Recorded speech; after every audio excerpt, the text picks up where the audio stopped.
We want to thank you, Lord, for the time that we have been. Twagala okwebaza ku lw'ebigambo bye tuwulidde. We want to thank you for the words that we've heard. Tusaba otuwa amaanyi okubiteeka mu nkola. We pray that you give us power to put it in practice. Tusaba tusobole okufuna ssanyu mu mbeera zonna ez'obulamu. We pray that you may joy us and marry us in all lives. Erinnya ligulumizibwe May your name be glorified. mu linnya erya Yesu. In the name of Jesus. Amen. Amen. Tusaba tuleko wansi katono. I request you to have your seats briefly. Leero lunaku lulungi. Today is a good day.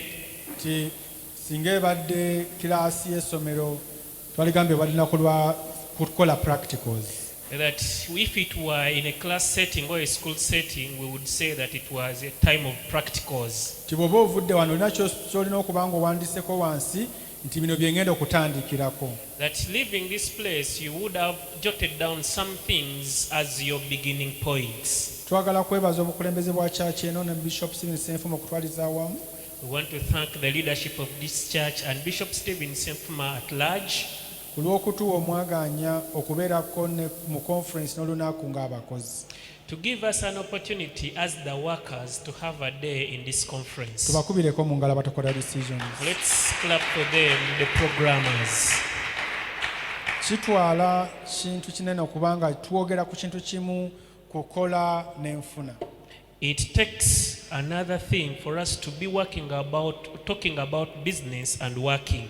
Tusobole okuva wano nga tusazeewo tugenda kukula tutya mu nsi y'omwoyo ne mu nsi eno mwetuli ey'omubiri. Such that we live here having made our decisions how we ought to grow in this world physically and the world of spiritually. Mikwano n'abantu abalinga abali obulungi abalinako ne ssente bazaalibwa buzaalibwa tebakolebwa bukolebwa. Friends, even people that you admire who look like have money to you, they were also born, they were not just manufactured. Bantu nga ffe era nabo bajja kufa baziikibwe nga ffe. They are people just like us, and they will at one time die and be buried like we shall also be. Lwaki omu asuula mu nyonyo, omu n'asuula emuyenga, omu n'asuula entebe, muntu omu n'ozimba ennyumba ya kalina 5 ng'olina kwegamba, n'omulala n'asuula wano mu kikoni ng'ennyumba gy'osoma bakugoba ate nga akasigo kamu ate ng'osuula oyingiramu ng'ekiyenje kwegamba njawulo ki ebeerawo amazima gennyini. What is the difference between that person residing in Muyenga, in Munyonyo, and you who resides in Machinje, but who resides in Chikoni, but when you are being chased from a single-roomed house when you have failed to parent? Mutune bwakubuuza osuula wa mugamba asuulaawo tibwa wenyini awo. Even when someone asks you for your address, you say around there. Bw'ogenda osooka n'olaba ani andaba ati wali andaba n'olyoka oyingiramu kibegabega kubanga ogenda kuba bugwi ku kitanda awo ye space yokeeriwo. When you go, you first see who is looking at you, then you go backwards entering your house because you are just going to fall on your bed. Mukama atugaziye mu linnya lya Yesu buli omu afune ennyumba ye. May the Lord enlarge us in the name of Jesus such that everyone will have their own address. Kyawandiikibwa munazimbanga mayumba ne mugasulamu. Nkikwagaliza nange neeyagaliza mu linnya lya Yesu. It is written that we shall build houses and reside therein. I wish it for you and I pray it for myself too. Nezo zetusulamu zazimbibwa abaana b'abantu. Nze naawe naffe tusobole okwezimbira n'obeera n'ennyumba yo nga yiyo n'endala y'abapangisa n'eri y'abagenyi nga ge makago. Even the houses we reside in were built by men. We are also men, and it is possible for you to have your own residential place and also rentals when it is your home. Kisoboka nawe n'ovuga emmotoka ng'etunula ng'omuntu ng'eri bwe terina amaaso amanene nga yiyo. It is also possible for you to drive a car that looks like a person when it is very posh. Okutambula ku boda tekitegeeza nti oli muwombeefu. For you to walk in a humble way does not mean that you are humble. Okutambula ku boda. For you to walk, to use boda as transport tekitegeeza nti oli muwombeefu. does not mean that you are humble. Tekitutwala mu ggulu. It does not take you to heaven. Kutambuza ebigere. Walking by barefoot. Tolowooza mbw'ogegenya Yesu. It is not that you are imitating Christ. Kana onoleza banange ezindi Yesu mwenye tambuza bigere nedda nebikusiira bibaliwo endogoyi. Even at this time there were donkeys. So tolowooza mbu ogenda mu ggulu kubanga otambuza bigere. It is not automatic that because you are using foot you will go to heaven. Okusula enjala kyekitegeeza tino abayala be bawombefu bagenda mu ggulu nedda si enjala gye twogerako ng'okuba tolina mmere. Sleeping on an empty stomach does not mean that you're going to heaven. It's not the hunger that the Bible talks about. Mukama akuwa amagezi okole ssente obere n'ebintu nga bikumala bulungi ne balance owekaba batalina. May the Lord give you wisdom such that you have enough and even to give to others who are in need. Bajja ne balanga wana abagole abatuwa soda ne weefula akola notice ate nga notice bagikoze dda naye si kukola notice ssente zitaliiwo. They usually bring people here who are going to be wedded. They ask for sodas and you pretend as if you're making notes. Yet we are through with making notes, but it's because there is no money. Toyagala amaaso ga musumba gakulabe so omuwe omutwe ngamba we sorting ene. Because you don't want the pastor to see you, you bow down your head. And immediately you start speaking in tongues. No. Eno ekasawo niwe itwala ye mukono tewali kivaayo naye saba Mukama akuwa omukisa ogw'omwoyo akuwa omukisa ogw'omubiri ofune ssente nga teziriko obuyinike nga zizo ate nga nyingi. May the Lord give you a blessing that has no sorrow on it and you get enough money and it is yours. Lumu nagamba mukyala wange. One time I told my wife ffe twasomera mu kyalo mu masomero amaavu naye weetuli. that for us we were in bad schools in the villages but we are also living. Nagamba yali mmwe. And he told me that was you. Abange njagala bagende ku Victoria oba Kampala Parents. Mine, I want them in good schools like Victoria's and Kampala Parents. Nsirikiramu nga biyinza okuvaamu olutalo. And I kept quiet because I sensed that a war would come. Victoria's fees yawo kakade kamwe n'ezigwamu. It is 1 million plus for you to take a child in Victoria. Awaffe basomera miliyoni emesatu n'abaana bataano.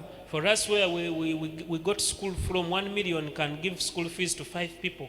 Ate nga tubagayinize nyabo nina abangi tonsalirako. And yet we are bargaining because I have many you can reduce the school fees. Mukama akuwe ssente abaana bo basome mu ssomero gy'oyagala. May the Lord give you money such that your children can go to your choice of schools. Oba bagenda America bagende, oba bagenda London basome, oba bagenda France bagende, oba basomera wano mu ggwanga naye ng'obusobozi obulina. Such that you have the ability to take them wherever you want them to go, whether abroad or here, but when you have the ability. Ani atayagaliza mwana we birungi? Who doesn't desire that their children have good things? Mwana asaba gali dadi njagala gali mugamba gali agenda kusuula ofuna ebiwundu nedda muwe gali emusuuli. My child was asking for a bicycle. I told them that the bicycle will give you wounds, but it is true. You give them the bicycle such that they get the wounds. Kizibu si kugwana ofuna ebiwundu. The problem is not for a person to fall and they get wounds. Sente za gaali emu ya mitwalo 4 etegerekeka olina abaana 5 wetaaga bukadde bubiri okufuna gaali ono osuubuza. It is because you don't have money because one bicycle is 400,000 and you have 5 children. Ng'oli aweebuuzaabuuza Mukama akuwe ssente abaana bo bawe ebirungi mu linnya lya May Yesu. the Lord give you money and you give good things to your children. Mukyala bagamba njagala ku pooko njagala ku chicken mugamba ago masavu mangi you will have bichida n'omuwa oluzungu lungi nedda muwe pooka alye mu linnya lya Yesu. When your wife asks for pork and you say you will get diseases, no. Give them what they want in the name of Jesus. Nakyawa obwavu. I hate poverty. Singa nsobola okubulabako ng'obukuba omuggo. If I could see it physically, I would cane it. Nga neebuzaabuziza wansi w'enjuba eno. I have really taken shortcuts under the sun. Mukwano gwo okimanyi mukwano gwo awasa najja n'agamba konati nzize gy'oli. When your friend is about to marry and they come to you and they say, I have come to you. Mbadde nkusaba. I am requesting you. Mpagiraako. Support me. Ku kino kye ŋŋendamu. In this wedding I'm going in. You know my brother. Va mu kwebuzaabuza bano bawe ssente mu linnya lya Yesu. Stop confusing them. Give them money in the name of Jesus. Olumu ne twambala kooti nga twagala ekiri munda kirabike n'oyambala tayi n'obiika naye nga kyo muntu bakusaba mpaayooko 10 tunalaba ekya nedda Mukama akuwe ssente ng'osobola okugabira abo abatalina. May the Lord give you money to give those in need in the name of Jesus. Mpulira ennaku. I really feel pity. Okubonaabonera wano ku nsi. For you to suffer here on earth. Nze okubonaabonera wano ku nsi. For me to suffer here on earth. Nga Bible byempita neetya kubyeyita. when what the Bible calls me are really different and I fear to call them to myself. Mbunze ndi gwanga ddonde. I am a chosen nation. Nze ndi kika kitukuvu. That I am a holy priesthood. Nze ndi mwana wa nvuma. That I am a chosen clan. Mbwe amanya gange gawandikiddwa ku kibatu ekya Katonda. That my name is written on the palms of God. Nti okubyeyita mbu ndi mulangira. That I'm a prince, I fear calling myself those. Mbunze ndi Katonda. That I am a God. Niwankubadde ngenda kufa ng'omwana w'omuntu. That even though I will die like a mere man, mbu ndina obusobozi obutonda. That I have the ability to create. Naye okutonda w'akayumba kalimwemu kakyanemye naye ntonda. But I am a creator, though I have failed to even build a one-room house. Sijja kulemererwa. I will not be defeated. Sijja kudda mabega. I will not go backwards. Sijja kutiisibwatiisibwa. I will not be scared. Ngenda mu maaso. I am going forward. Ate ngenda kubeera mugagga. And I will be wealthy. Ate mu makubo matuufu. And in the right paths. Ate ngenda kubeera musanyufu. And I will be happy. Abaana bange. My children. N'abaana b'abaana bange. And the children of my mbalekere eby'obugagga. I will leave inheritance to ng'omusajja omutuukirivu bw'abeera. just like a righteous man is. Naye ne mala nfa kati. But if I dare die now, ina looni mu banka. I have a loan in the bank. Ina looni mu dduuka. I have a loan in the shop. Ina looni e Bukodomi. And I have a loan in my in-laws. Nina looni mu bamikwano. I have loans in friends. N'owa bodaboda yantutta ekyo sinamu waseta naye amanja. I have even boda people who are demanding me. Obusika ki bw'olekera abaana bo? What is such inheritance are you leaving for your Yesu children? sooka olindeko kuntwala neesootinge. Lord, the first way to take me such that I sort myself. Mukama yeebazibwe. Praise be to God. Twagala tugabane to how to grow economically as a Christian. Era tugenda kugabana okulootya mu byensimbi ng'omukristaayo. I want us to leave this level. Njagala tuve ku ddaala lino lye tuliko. The one who is walking on foot should be riding. Gwe atambuza ebigere kaakano olina okuba ng'ovuga. The one who is riding should be driving. Avuga ng'oba bakuvugako obeere The nga one who waakiri is driving, don't fear, you fly. naawe eyeevuga totya obeere I am ng'obuuka. saying you fly. Ngambye obeere ng'obuuka. What does it cost Kitwala ki ye ssente mmeka? to be prosperous, Gwe okubeera ng'oyitimuse. to be economically effective, Nga mu byensimbi zo ogasa. to be financially productive, Nga mu byensimbi zo okulaakulana. to be relevant socially? Gwe okubeera nga mu by'emikwano bakulabawo. Do you know that there's people who never call you for their functions? Okimanyi nti waliwo abantu abatakuyita nga waliyo emikolo gyabwe. Even in your homes, they're like, Ne gye bakuzaala nga bagamba you first oyo leave him. No. temumugamba ayinza otusaba transport. Why? Because when you go, Because nsonga lwaki bw'ogenda you are associated with the problems. gwe ebizibu by'olina by'obanyumiza ate by'olinawo. Even the boda who took you to your home, N'owa bodaboda yakutwala mu makaago. you want the home people to pay for him. Oyagala bw'otuuka bali b'osanzeyo baba basasula. So they're like, oyo mujira muleka. He said, no, first leave that one. You are socially a problem to your own people. Gwe ku bantu bo naawe oli kizibu gye bali.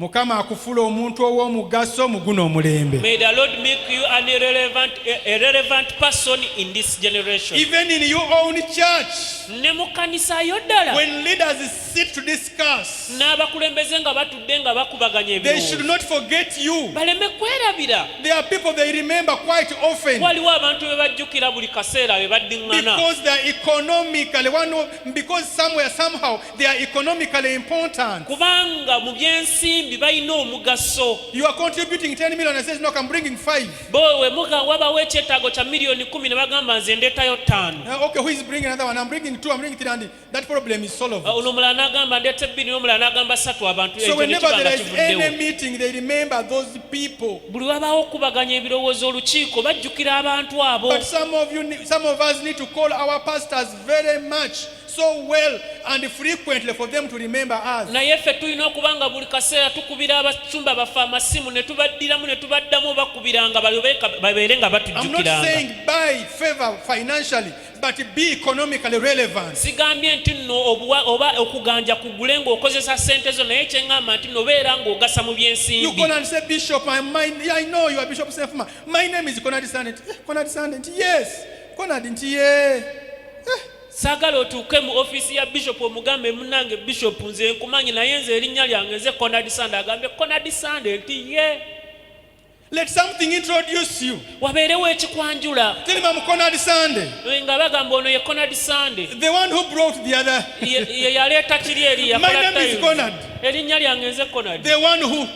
eyakola kino. My name is so and so, Erinnya lyange nze gundi the one who. eyakola kino. Not the one who asked for the transport at that time. No. Se yasaba transport mu biseera ebyo, But the one who did this for economic development. omuntu eyakola kino wabeewo kye tuyitamu. I know you have the passion. Manyi nti olina I okuyaayana know you have the desire. era manyi nti I oyagala know you nnyo have the heart. ate era n'omutima But you have no ogulina ability. naye tolina busobozi. Today, Olwaleero I'm asking the Lord of heaven njagala okusaba Katonda to w'eggulu create the ability in you atondewo obusobozi mu ggwe that you may be prosperous obeere ng'oyitimuse here on earth wano ku nsi and in heaven where we are going. ne mu ggulu gye tugenda. In Ecclesiastes chapter 9 and verses 10, Omubuulizi 9:10 Bible clearly says, Bayibuli egamba lwatu, whatsoever your hand finds to do, buli kintu omukono gwo gye kusanga okukola do it with the whole of your might. kikole n'omutima gwo gwonna. Let me not reference it. Let me just read it. Whatsoever thy hand finds to do, do it with thy might, for there is no work, nor a device, nor a knowledge, nor a wisdom in the grave where thou goest. Omubuulizi 10:9 Mwenda kumi. Omubuulizi 9:10 agambye buli kintu omukono gwo kye gulaba okukola okikolenga n'amaanyi go, kubanga tewali mulimu newankubadde okuteesa newankubadde okumanya newankubadde amagezi mu magombe gy'ogenda. We need to work while here on earth. Tulina okukola nga tukyali wano ku nsi. We need to work while here in this body. Tulina okukola nga tukyali mu mubiri guno. In John 16:24, Mu Yokaana 16:24 Jesus asked his disciples, Yesu yabuuza abayigirizwa be till now haven't you prayed? nti okutuusa kaakano temunnasaba. And he told them, N'abagamba, let me reach there, 16:24 John, the gospel. Hitherto have you asked nothing in my name? okutuusa Ask and you shall receive, that your joy may be full. okutuusa leero temunnasaba kigambo mu linnya lyange, musabe muliweebwa, essanyu lyammwe lituukirire. That is my major concern. Ekwo kwe kufaayo kwange ennyo. Musabe muliweebwa. Ask and you will be given. And the purpose for this receiving, Era ensonga lwaki muweebwa, because your joy must be full. kubanga essanyu lyammwe liteekwa okutuukirira. Praise the Lord. Mukama yeebazibwe. I don't want you to have joy because you graduated. Saagala ofune essanyu kubanga watikkiddwa, And you are very sorrowful because you went to school. ate ng'olina ennaku nnyingi nnyo lwakuba wagenda ku ssomero. Because you have no any job. Olw'ensonga nti tolina mulimu gwonna. You need to be joyful in all spheres of life. Oteekwa okuba ng'oli musanyufu mu buli nsonda yonna ey'obulamu In bwo. Ecclesiastes chapter 11 and verses 1, Era mu Mubuulizi 11 olunyiriri olusooka God says, cast your bread upon many waters, egamba nti no musuule omugaati gwammwe ku mazzi amangi, for thou shalt find it after many days. nti ng'ennaku nnyingi ziyiseewo muligusanga. Cast, you do many things. Gwe kola ebintu bingi. Amen. I want to take us through some few principles of economic development. Njagala As an okubaako individual. ennono entono ennyo ze mbayisaamu ezitufuula abanaggwano mu by'ensimbi. We shared some of them, but I'll keep adding some of them. Waliwo bye twagabanyeeko naye ate ngenda kubanga nnyongerako n'ebirala. There is what we call per capita income. Waliwo kye tuyita entandikwa, Enfuna ya buli kinoomu. enfuna eya buli kinoomu. When you get national income, ofune enfuna y'eggwanga yonna. When you get the per capita income of the whole nation, Okay, the whole national income. enfuna y'eggwanga yonna. And you know that maybe we have, okay, for example, just for our understanding, we have 100 billion. Nga tutwale ekyokulabirako kino nti nga Uganda nga tulina obuwumbi 1,000. And we have 48 million people. Ate nga tulina abantu obukadde 48. they will get a calculator, bajja kufuna calculator get the whole national income, bafune enfuna y'eggwanga yonna eri gye twogeddeko ey'obuwumbi 10 and they divide by the national population. babeere nga babugabizaamu omuwendo gw'abantu abali mu ggwanga eri. And you get how much each person I hear has. Kati olwo oba ofuna kye bandiyise mbu buli muntu omuwendo gw'alina. You will realize that the money they say you have, ojja kusanga nti essente ze bagamba mbu z'olina oba buli muntu z'alina mu ggwanga eryo you've never seen it. nga tozirabangako gwe nga munnayuganda. And we are celebrating our country is growing. naye ng'osanyuka era ojjaguza ng'ogamba banne eggwanga lyaffe likulaakulana. But are you growing? naye ate gwe nga sekinnoomu okulaakulana. I want to share with you how to increase your per capita income, your personal income. njagala kugabana naawe engeri gy'oyongeramu engeri y'okukulamu mu byensimbi. When engeri your gy'okulamu. income grows, singa enfuna ye ekula even your expenditure grows. naawe ensaasaanya yo era ejja kukula. The things you wish for, ebintu by'obadde oyaayaanira by'oyagala they become closer to you. bitandika okusemberera. And the more your income grows, ate gy'okoma okulaakulanya mu enfuna yo gy'ekoma okula is the more you become much more independent financially. ate y'engeri gy'otandika okwetengerera mu byensimbi. That you need maybe to support some few other people, kati awo nga naawe ate kikwetaagisa okubaako abantu b'okwata ku mukono but not to be supported all day in, day out. nga si ggwe nga si kwakuba nga obakwata ku mukono buli lunaku. Amen. Amiina. We're going to share increasing your income in 2 dimensions. tugenda kulaba engeri gy'oyitimusaamu enfuna yo oba engeri gy'oyongeramu enfuna yo mu mitendera ebiri. One, as a self-employed person. Ekisookera ddala ng'omuntu eyeekozesa yekka. 2, as an unemployed person. ate naawe nga bakukozesa. In self-employment, wano okubeera nga gwe weekozesa yekka you seem to be your boss. gw'obeera ng'olinga gwe mukamaawo. And you do not know that the business you started is your boss. ate nga gwe tokimanyi nti nno oyo bizinesi gye watandikawo ye mukamaawo. And you begin spending because you think you are the decision maker, you are all in all, you are everything in that company, in that enterprise. olwo n'otandika okusaasaanya ensimbi lwakuba omanyi ti gwe osalawo buli kimu era gwe okomekereza n'otandika osaasaanya ensimbi za bizinesi eyo. If you are to grow economically as a self-employed person, singa onaakula mu byensimbi byo ng'omuntu eyeekozesa yekka, be diligent in whatever you are doing. beera ng'oli munyiikivu nnyo mu buli kimu ky'okola. I say it, be diligent. nziramu okukigamba nti nyiikirira buli ky'osazeewo okukola. Whenever you are diligent in what you are doing, buli lw'onyiikirira ekyo ky'osazeewo okukola, you give it time, kitegeeza nti okiwa obudde, you give it your knowledge, ate era okiwa okumanya kwo, you give it your strength, era okiwa n'amaanyi go, and you give it the time it necessitates. ate ng'okiwa n'obudde obukyetaagisa.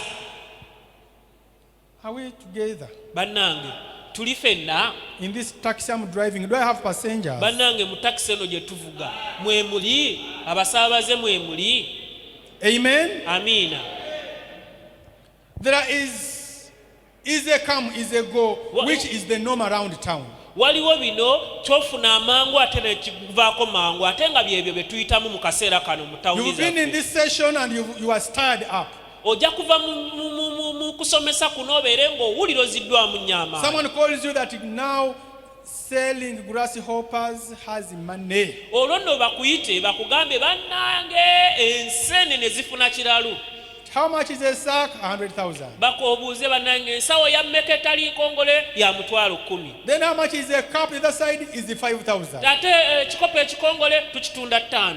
How many cups are in a sack? That's 200 cups. osuubira nziza kujjamu ebikopo nga bimeka And ebikongole you are running for grasshopper. nti ebikopo ojja kujjamu 100 olwo dduke ogule enseenene. Before you realize the grasshopper you are buying died 2 days ago. nga tonnaba nakkebera ogule enseenene ogenda okuzituusa okuziraba nga zaafa ennaku 2 emabega. You yourself, the seller, you cannot bear the smell of a rotten grasshopper. nga naawe kennyini aziguze oba azitunda tosobola kugumiikiriza ngeri gye ziwunyaamu. And you want people to buy. ate ng'oyagala abantu And you are bazigule breaking the demons. ng'olwomenya mizimu. The more you break the demons, more flies come. ng'oyongera okumenya emizimu ensowera zo zeeyongera.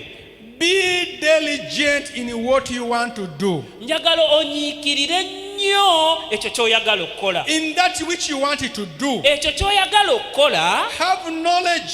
funa amagezi. Amen. Amiina. You may not have the expertise of doing it, Oyinza okuba nga tolina bukugu bwa kukikola, but have the knowledge how it runs. naye funa okumanya bakikola batya. We've been sharing here business at subsistence and all these levels. Tubadde wano nga tugabana ku bizinensi engeri gy'ogikolamu akatono, akanene n'ennene nnyo. But let me tell you, most people are getting poor in the names of investments. Njagala okubuulira abantu bangi baavuwadde mu ngeri y'okugamba nti batandike bizinensi.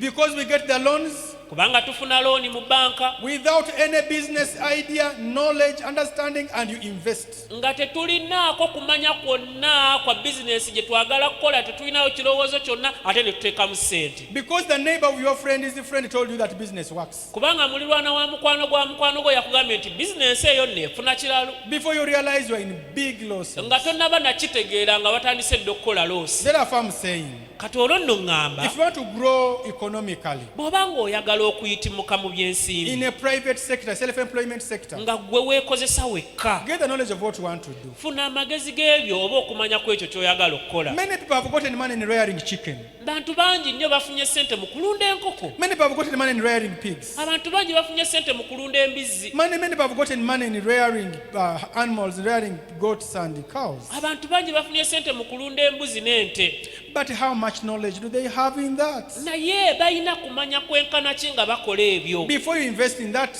Nga how much knowledge do you know? ssente zo gw'omanyi kyenkana ki ku bizinensi eyo. 3, which problem are you solving? Ekyokusatu, kizibu ki ky'ojjawo Before you start any personal business. nga tonnatandikayo bizinensi yo yonna gye Today we've learned we weekozesa. have so many problems in the world. Olwaleero tukiyize nti no waliwo ebizibu bingi mu nsi eno, And the problem solvers are very few. ate ng'abajjawo ebizibu ebyo batono nnyo. Before you start a business, what are you solving? Nga tonnatandika bizinensi, kizibu ki gwe ky'ojjawo, Or you bring another problem. oba ate naawe oleese kizibu kirala.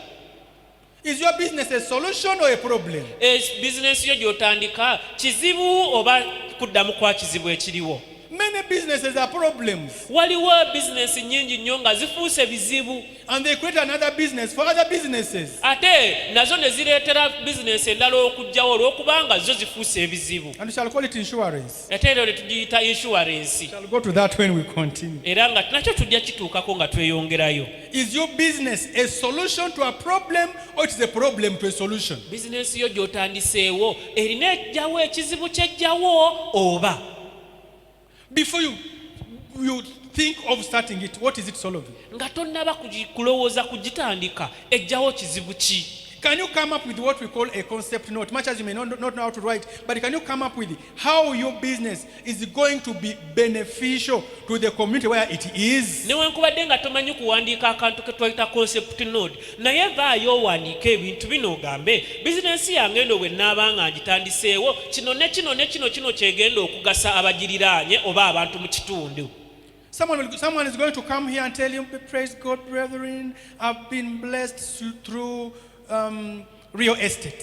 Omuntu ajja kujja wano awa obujulizi agambe abooluganda Mukama yeebazibwe, nze mbadde nfunye omukisa era nina omukisa gwe nfunye nnyo mu kutunda ettaka n'okuligula.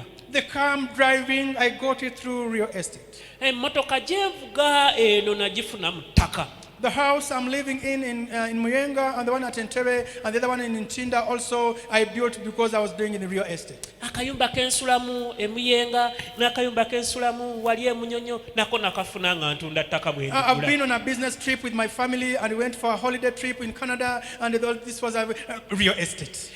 Twagendako n'okuwummulako e Canada ne famire yange yonna ne tulya ku nsimbi ne tugendako naye nga byonna mbijja mu kugula na kutunda ttaka. The president of Uganda called me to go and advise people real estate. Bano bannange ne president wa Uganda nampita n'angamba bannange abantu babuulire kutunda ttaka. Then you run, you're like, bannange wano wafira muloge. It is real estate. No.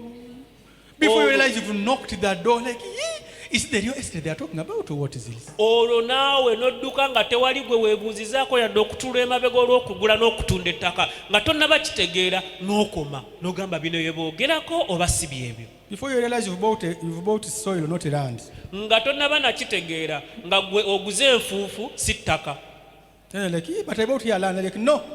Byoguze empewo wanti wali ttaka gye batunda. N'ogamba bannange, I bought land here. And they tell you, no, there is no land here. Maybe you bought soil and it was washed by rain. Bannange nze nina n'endagaano ya LOC. No bagamba, I also have an agreement with the LOC ones. Eno ttaka lya kyapa si lya Kabaka nyabo. And they tell you, no, this land is titled, it's not for the Kabaka. Tomanyi LOC. Tomanyi bakulembeze mu kyalo ekyo. You don't know the LOCs, you don't know the leaders. Wasanze omusajja alina olubuto olunene olowooza yo LOC 1 oli yetu. And you found people posing as LOC 1s and LOC 2s. Nga bakufeeze dda. When you were already conned. Ate nga ne poliisi ekunoonya kuba oyagala kubba ettaka. And also the police is looking for you. You are wanted because you want to embezzle land. Nga naawe onoonya abayaaye kubanga bakubye sente. And you're also looking for the conmen because they stole your money. Nanyi ttaka nga nviira ku ttaka lyange nja kutematema. And the owner of the land is telling you, please leave my land, I will cut you into pieces. Therefore be diligent in whatever you are doing. N'olw'ensonga eyo nyiikirira ekyo ky'okola. Take necessary due diligence. Take necessary steps before you think of putting your money in anything. Nyiikirira okuba ng'ogenda ddaala ku ddaala nga tonnaba kukwata ssente zo okuziteekamu ekyo ky'oyagala okukola. Ask every necessary question. Bannange buuza buli kibuuzo kyonna ekyetaagisa Meet okubuuzibwa. necessary leaders. Ate osisinkane abakulembeze ab'enjawulo. Make your transaction more open. Ate n'ensimbi zo oba oziwa abantu oba ng'ozifuna zibeere nga zirimu ekitangaala. Keep your monies in the bank. Bwe ssente zo ziba nga ziri mu banka, Keep your monies in the bank. essente zo zikuumire mu banka.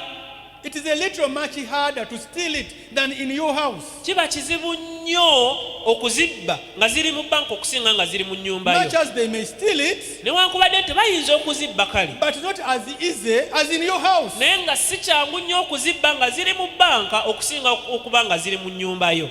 Abakyalange mukumbireko bwe muti mugamba Mukama hallelujah. Those people are still with me, please wave to me, clap for me and say amen. Amen.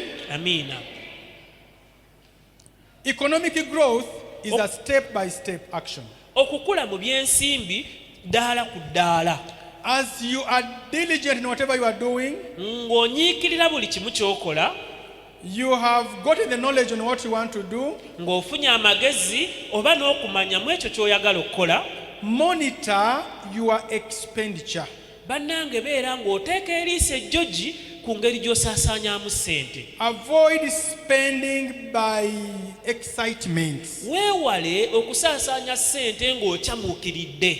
Have a budget, either for a day, for a week, or for a month. Bannange funayo ka bajeti akatonotono waakiri ak'olunaku oba aka wiiki oba ak'omwezi.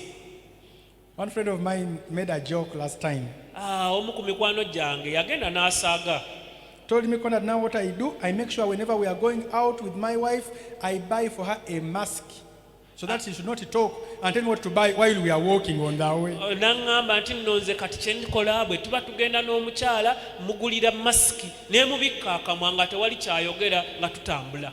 Why? Lwaki? Most women buy by excitement. Abakyala abasinga bagula bamaze kyamuukirira. And men, some men also follow the same trend. Ate era n'abasajja abamu munnange bwe batyo. Now these days, mobile transfers have come. Kakati nno mu kaseera kano ababbanka batusalidde amagezi ssente zo ne baziteeka ku ssimu. They're in the bank accounts, Ng'olina akawunti yo mu banka, but anytime you can access your money. naye ng'akaseera konna gwe wooyagalira ssente zo ziri wano ku ssimu.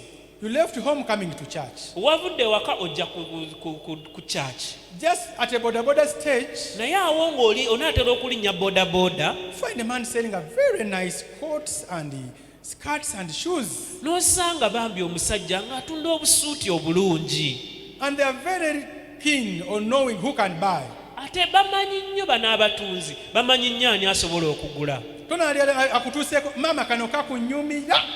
Before you know it, they are saying, wow, this was made for you. N'akwambaza ekooti. And they make you wear this coat. N'agamba eno kooti ne sikaati eno n'eno engato eyo kombine togirabangako ya London eno. And they tell you this is a London combination with this coat, with this skirt and these shoes. Zino zivudde Japan just lwakubanze mu ndimboota nze ensooseewo nenzijjawo kati nenkuleetera ggwe. This is the first class in the second-hand clothes. I am the one who first got them and have brought for you. Gwe mu kulaba okutoli muntu wa bulijjo era bw'ozambala bagenda kuwa ekitiibwa abatavuna mabavuname nga wooyita buli maga bannanga ani oyo.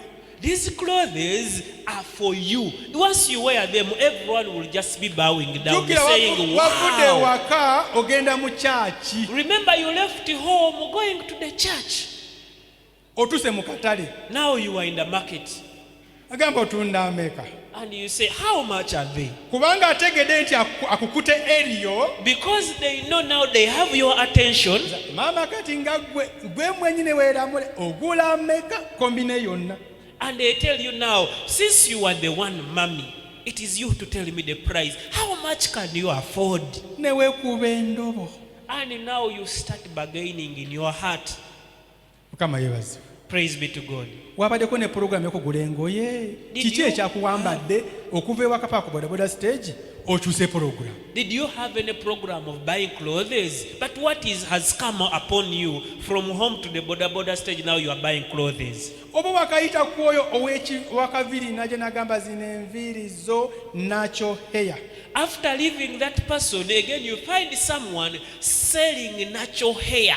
Nagamba era mu maduuka teziriiwo ze ntambuza butambuza te bwenva wano enkya nyinza okuba nga ngenda bulenga kati bw'otoogule leero eno nyinza okukomawo omwezi ogujja oba n'obutakulaba. And they tell you that this is a very one-time chance. You will never see me again because after here, I don't have any shop. I am mobile.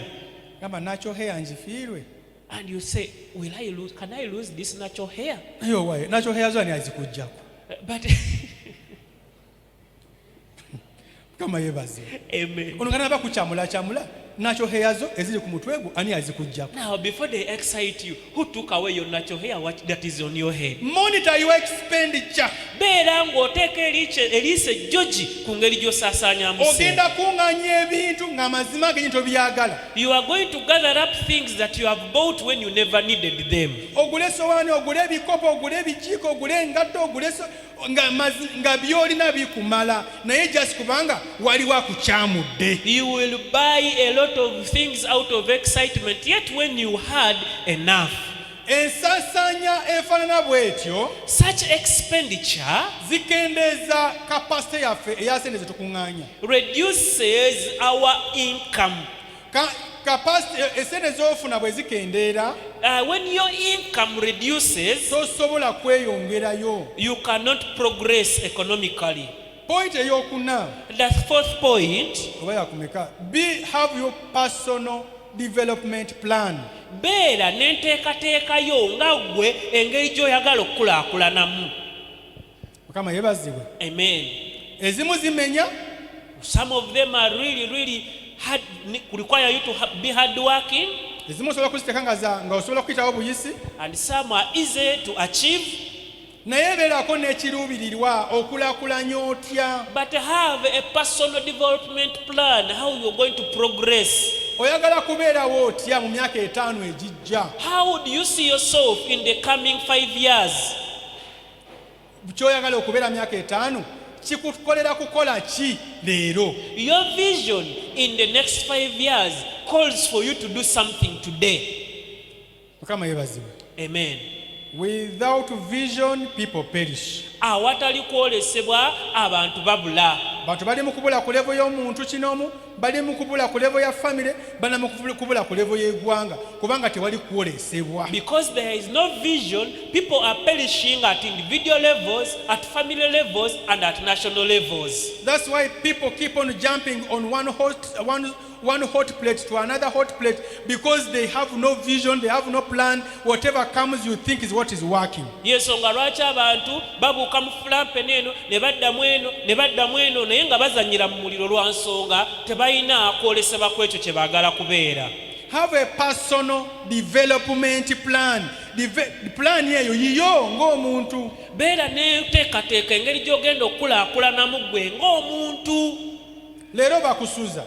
Today you are being hosted as you reside in the banakusuza place. n'emyaka 5 ejijja. Will you still be a tenant even 5 years to come? Leero bakuliisa. Today you are under someone's roof. Banakuliisa n'emyaka 5 ejijja. Will you still be dependent upon someone even in 5 years to come? Yo waayo olina pulaani ki And what plan do you have ng'omuntu? as you a person? Mukama yeebazibwe. Praise be to God. Twakola pulaani ne mukyala wange ey'okutandika essomero. We made a plan with my wife to start a school. Twagikola mu 2014 We made that plan in 2014. nga mukola essomero twetaaga ettaka twetaaga bintu bingi nga buli mwaka tujja kuba tugattako. And we needed a number of things. So we decided that each year we shall accomplish one, land and other things. Mu 2015 In 2015, n'agamba naye tusooke tuzimbe ennyumba ey'okusulamu. she said, but no, let's first build a residential home. Ne mubulira enjiri. And I preached to her, Ennyumba ey'okusulamu nnungi it is good to build a residential home, naye tezza ssente. but it is not profitable. Tujja kuteekamu ssente nnyingi We shall invest a lot of money, naye temuli magoba. but there are no profits. Tusooke tugumire renti. Let's first keep in renting, Tusooke tufuneyo ekintu ekireeta ssente. and we first get something that can bring in money. Mpoozi ye ayise ku pulaani yaffe ng'ali yekka, Yet she had surpassed our plan when she was alone. nga pulaani yaffe teri realistic. It is too ambiguous to be true. N'atunira pulaani yaffe ng'alaba kizibu nnyo ffe okugituukiriza. Mukyala wange yasomerera BBA n'akola accounting kati ayabeera sometime analytical. Omukyala wange yasomera okubalirira ebitabo, so ayekenneenya nnyo ebintu ekugenda ewala. Nagamba naye tukole pulaani ey'okuzimba. And she told me that let's make a building plan, Niwe tunaaba tetuzimbye that even though we don't build, tujja kuba tuguze plot. at least we shall have bought a Tujja kuba plot. entandikwa. And that would be a good Bwe beginning. tunaaba tuguze plot But if we buy a plot of land, nga obusobozi weebuli when we have obutandika essomero, the ability to begin a school, tujja kutunda plot we shall sell the plot, ejja kuba beeyi yeeyongeddeko, and it would have had increased in price, tugate ssente ku ssente z'essomero. and we add that money to the money that we want to use to start a school. Ne tuddamu kukola pulaani empya And we revised our plan, ey'okuzimba and we made a new plan of building, nga twetaaga plot. and we needed a plot of land. 2016 twetaaga plot. 2016 we needed a plot of land. Nange ne mugamba 2016 tulina okufuna plot. And I told her, come what May 2016, we are buying a plot of land. 2016 ne nkyusa omulimo. And in 2016, I changed my employment. Mugamba kati pulaani yonna ya 2016 egenze ku 2017. And I told her, now we have shifted all the plans of 2016 to 2017. Ne kitamukola bulungi She felt not good at all, naye nga tulina okufuna plot. but yet we had to get a plot of Ne land. kinsindiikiriza okufuna salary loan mu bank. And it pushed me to get a salary loan in the bank, Ne tugula plot y'ettaka e Mukono. and we bought a plot of land in Mukono. Yasanyuka She was really happy, nange ne nsanyuka. and I also was happy. Nagamba kati tuwe emyaka 3 And we said, now let's give it 3 years. tugije ku myaka 5. Let it take the loan from 5 years.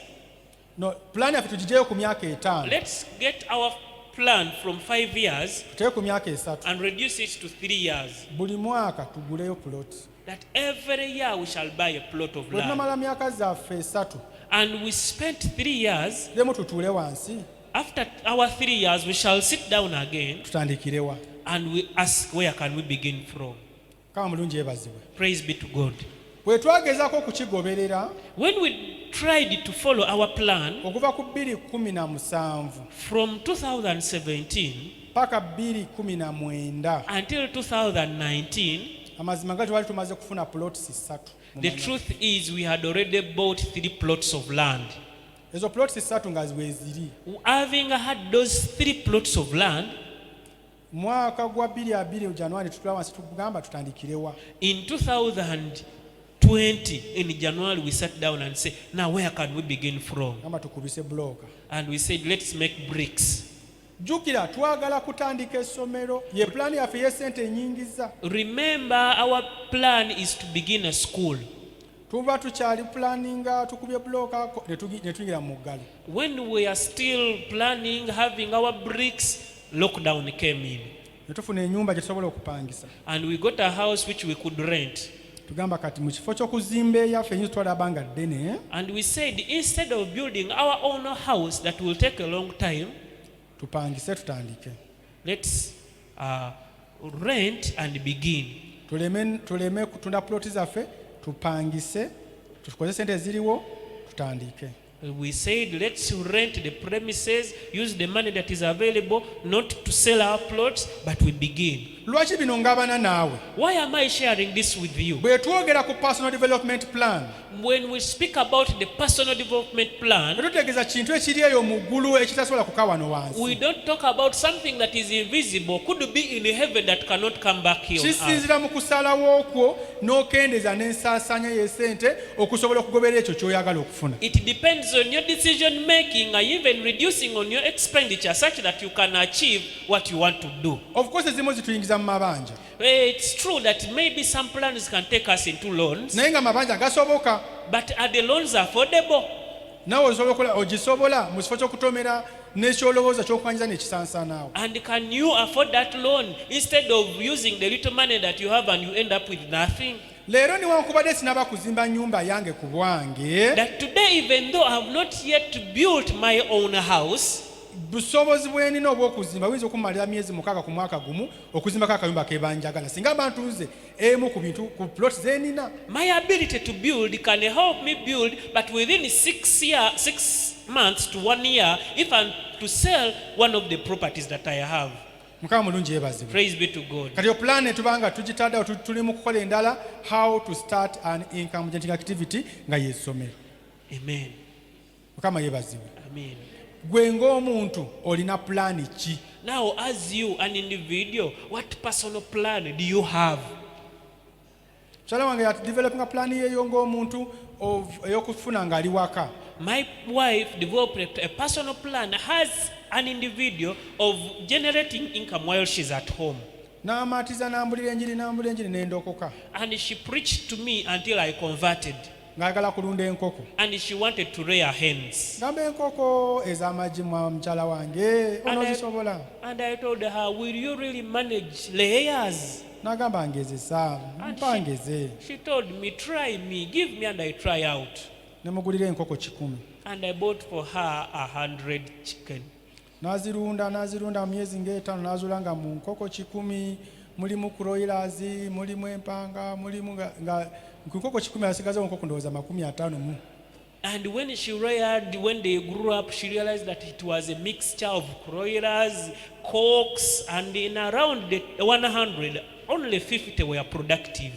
N'ajjamu ziri n'azitunda newakubaira sente zaavaamu bulungi naye enkoko 50 n'atandika okufunamu amagi. She sold off the ones which were not making profits, and for the 50 she remained with, they started laying eggs. N'atunda amagi paka namugamba kati bwe bituuse amagi agasigadde nze kasitoma abaana bange bali amagi. She sold the eggs to other people until I told her, now I'm the customer with my family, let my children also enjoy the eggs. Newankubadde bamanja sente nyingi naye ze ngula emmere tebamanja nnyo. Even though they demand me a lot of money, but I'm the one who provides food at home. They should Food not for the buy- hens, not for the Food for the hens, okay.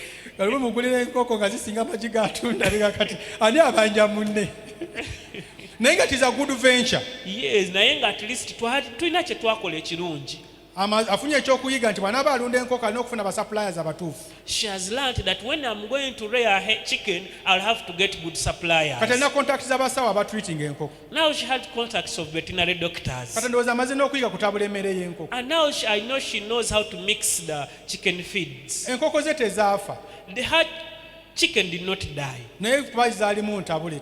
but because they were mixed breeds. So eyo business teyali mbi. So that business was not bad at all. Ali mu personal development plan ey'okufuna income generating activity while at home. Ng'ali mu nteekateeka ey'okubeera nga ye nga ssekinnoomu abeerako ssente z'ayingiza naye nga ali waka. Kati azudde enkoko asobola okuzirunda, ensobi ze yakolamu azimanyi, ali mu kweteekateeka phase 2 atereze ensobi ze yakolamu wakira ayingize enkoko 2. Now she has understood the mistakes. She knows the problems associated with rearing chicken. Now phase 2, she's aiming at 200 of them. Plan yo eri ki? What is your personal plan? Kama yebazibwe. Amen. I'm urging you, brethren, Njagala obakubiriza ab'emikwano. don't be aimless. Tobeeraawo nga tolina ky'oluubirira. And don't think you are dying tomorrow. Ate tolowooza nti enkya ofa. The more you don't want to do plans and work and you think you are dying tomorrow, I assure you, death is very far and he also knows what he is looking for. Buli lw'osalawo n'ogamba sina kye ngenda kukola kuba enkya ffenna tugenda ffa tugenda kuggwawo bannange njagala okukakasa okufa kuli wala nnyo. He also knows people it is looking for. Ate n'okufa okwo kumanya abantu kumanya abantu. Lwetwali kulumbe lwetwali ku funeral service ya mukwano gwaffe mukadde Ssemujju yawumula.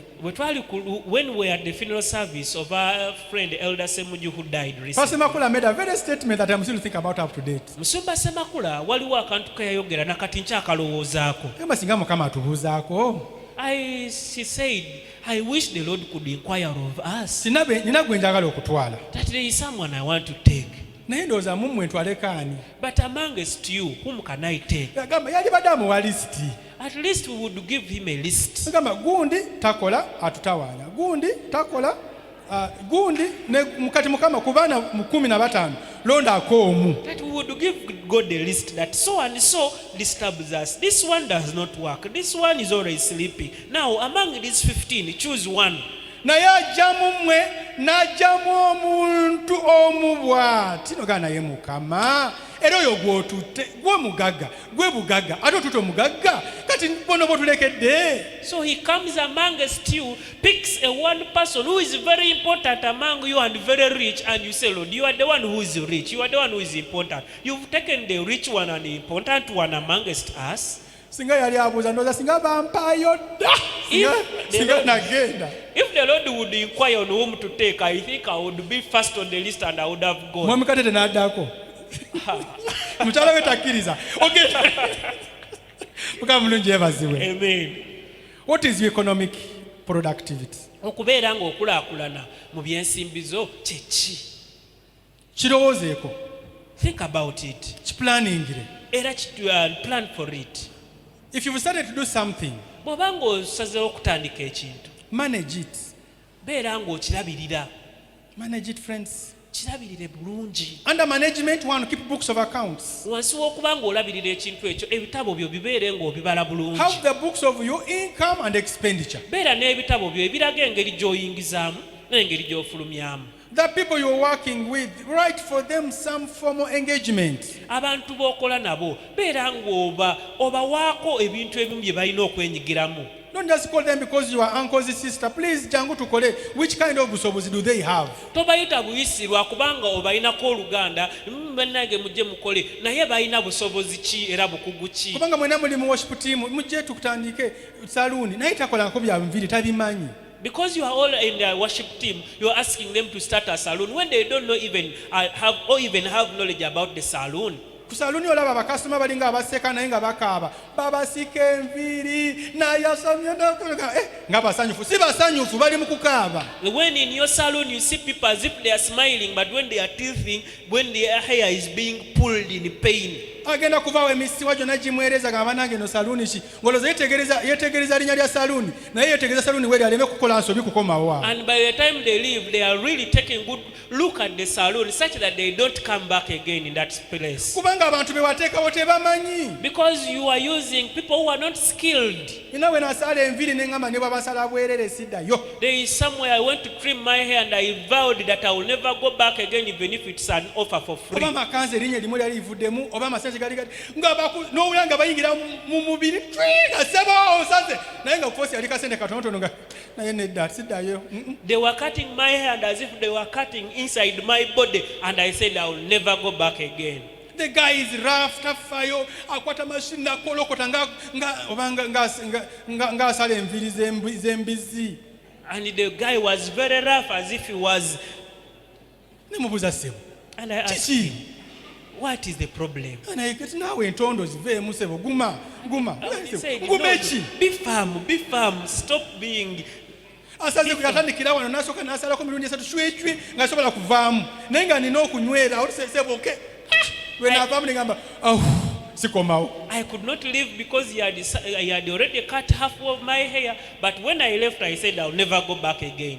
Kati abantu b'oteekawo okukola bumanyirifu ki bwe balina? So the people that you are giving to do in your business, what experience do they have? Otaddewo ka hoteeri naye muwala gw'oleese ava mu kyalo kubanga neiba wakojjawo bakugambye takyakola ali awo ali munaku n'ogamba sigwawo abanaku emirimu. They have told you that your relative is not working, he is poor. It is not you to employ the poor people. Kankyogere bwe nti mu bwetoowazi. Let me speak it like this in bw'obanga oli humility. munaku If you are a poor person n'okozesa abanaku and you employ poor people, ng'oguza abanaku and your customers are poor people, kati ennaku toligivaamu. that means you will be in the cycle of poverty. Gw'otunda kyayi ekikopo kya siringisi 2 kuba oguza abanaku. You are the one selling tea at 200 shillings a cup because you are selling to poor people. Bw'omala okuzitunda ne sente za sukaali tezivuddeemu ng'ogamba waliwo ezikikulondoola sente zikuyita buyisi mu ngalo. And after selling it, you're not able to bring back the capital. You say something is following you. Lwaki mbayita abanaku mu kaseera kano mu business language kubanga enfuna yaabwe ntono nnyo. Why am I calling them poor people? It is a business language because their income is still low. Sibavuma lwa status naye income. I am not abusing you for abuse, but it is the status of their income. Kale kankyuse ekigambo abanfuna mpola. Or let me call them the low income earners. Kale kanjogere mu luzungu the humble. People say I come from a humble family. Yeah, for us, we come from a humble family. Ngomanya bafu.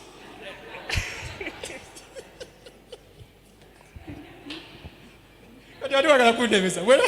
Humble kati simanyi mu Luganda kibeera kite. Kuba njagala kujjawo kiri bantu baneme gamba nayamba nange natuvuma mutuli banaku nedda kanzijawo ekigambo okay humble people who come from humble families. Fetuva mu bantu abayina empisa. Si kyekyo naye mukitegedde.